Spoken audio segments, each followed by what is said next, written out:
Hello, I'm Luke Kennard, and I'm going to read an extract from my novel, The Transition. We're going to talk about money, said Jana. This is going to be invasive and disrespectful, and probably a little uncomfortable, and that's normal. Play along, okay? Okay, said Carl. Do you like your jobs? Sometimes, said Genevieve. No, said Carl. Genevieve, said Jana, what do you bring in a month net? 1,400, said Genevieve. Carl? It varies. On average. I usually clear £1,000, said Carl.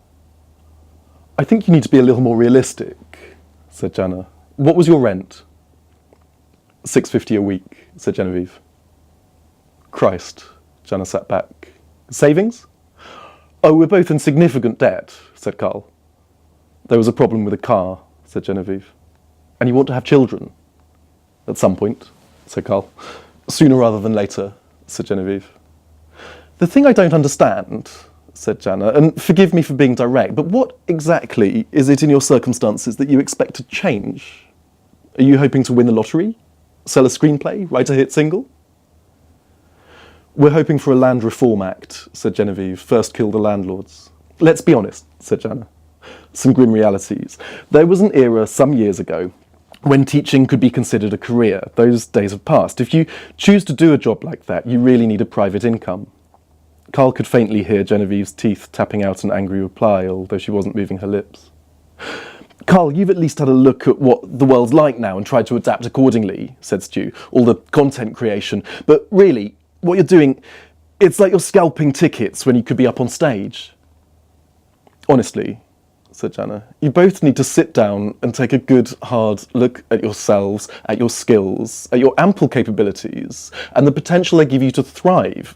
For God's sake, literally, just write a list. You've both made some terrible life decisions. Carl, what was your MA in? Stu interjected. The metaphysical poets, said Carl. You've both made some rotten life decisions, but we don't blame you for that at all, said Jana. You've been lied to and misdirected your whole lives.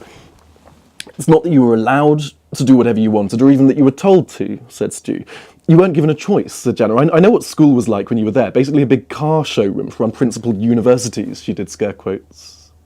You were forced, kicking and screaming, to follow your dreams, said Stu. That's our generation's fault. I'm going to make a suggestion, said Jana. You don't need to react to it now, just let it filter down and maybe write about it in your journals.